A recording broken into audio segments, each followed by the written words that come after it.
दोस्तों, क्या हुआ जब एक मुसलमान औरत के पुकारने पर सद्दाम हुसैन ने पूरे इसराइल को आग लगा दी थी। और क्या आप जानते हैं कि किस तरह सऊदी अरब के एक बादशाह ने अमेरिका और पूरी यूरोप का जीना हराम कर दिया था। प्लस क्या हुआ जब इमरान खान ने यूनाइटेड नेशन में नबी करीम सल्लल्लाहु अलैहि वसल्लम पर ऐसी स्पीच दी कि पूरी मुस्लिम उम्मत का दिल जीत लिया।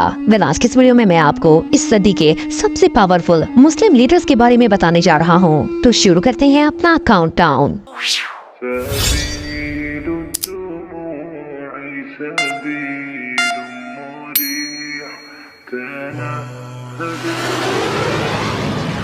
किंग फैसल दोस्तों, पाकिस्तान के अंदर दुनिया की तीसरी सबसे बड़ी मस्जिद बनाने वाले सऊदीया के किंग शाह फैसल थे। शाह फैसल उम्मत मुस्लिमा के सबसे ब्रेव और जीनियस लीडर्स में से एक थे। इन्होंने फलस्तीन के मुसलमानों को इतना सपोर्ट किया कि आज पूरी दुनिया भी मिलकर वो काम नहीं कर सकती जो इन्होंने अकेला कर दिया था। आप बिलीव नहीं करेंगे कि 1973 में इन्होंने अमेरिका और यूरोपियन कंट्रीज को ऑयल देना बंद कर दिया था क्योंकि वो लोग इसराइल को सपोर्ट करते थे। शाह फैसल के एक हुक्म से अमेरिका और यूरोप में डिजास्टर आ गया था। वहाँ पेट्रोल और डीजल की कीमत 300% बढ़ गई थी और इनकी इकोनॉमी कोलैप्स हो गई थी। 2 सालों तक अमेरिका और पूरा वेस्ट मिलकर किंग फैसल का तख्ता पलटने की कोशिश करता रहा, लेकिन वो लोग इस काम में नाकाम रहे। फिर आखिर किसी तरह काफिरों ने साजिश करके इन्हीं के भतीजे को अपने साथ मिला लिया और उस गद्दार ने शाह फैसल को कत्ल कर दिया। आपको बताता चलूं कि शाह फैसल का वो भतीजा अमेरिका में स्टडी करता था और CIA ने इसी चीज का फायदा उठाकर उस गद्दार को अपने साथ मिला लिया। बहरहाल शाह फैसल खुद तो शहीद हो गए, लेकिन आज भी पूरी मुस्लिम उम्मत उनसे मोहब्बत करती है। अगर आप इनकी स्पीचेस सुनेंगे तो आपको अंदाजा होगा कि अगर ये जिंदा रह जाते तो अमेरिका और इसराइल को तबाह होने से कोई नहीं बचा सकता था। सद्दाम हुसैन दोस्तों, सद्दाम हुसैन मुसलमान उम्मत का एक ऐसा नाम है जो हर शख्स जानता है। एक दौर था जब सद्दाम हुसैन ने कहा था कि मैं एक अरब शेर हूँ और मैं पूरे अरब नेशन को यूनाइट करके ही रहूंगा।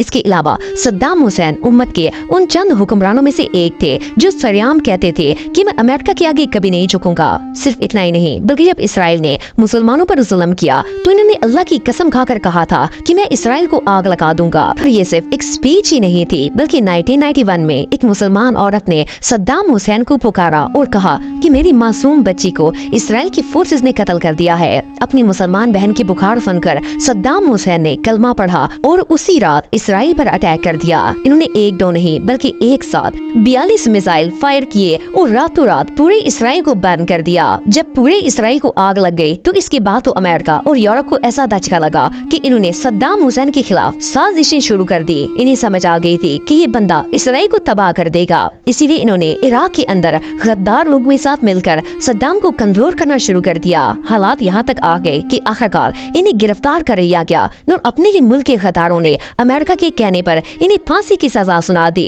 लेकिन सद्दाम हुसैन इतने बहादुर थे कि इन्होंने आखिरी दम तक सर नहीं झुकाया, बल्कि कलमा शहादत पढ़कर इस दुनिया से रुखसत हुए। अगर आपको ये वीडियो पसंद आई तो हमारे चैनल नया सफ़र को सब्सक्राइब करना ना भूलिएगा और वीडियो को लाइक लाजमी कीजिएगा और कमेंट बॉक्स में अपनी राय का इजहार ज़रूर कीजिएगा। नेक्स्ट किसी मज़ेदार वीडियो के लिए अल्लाह हाफिज़।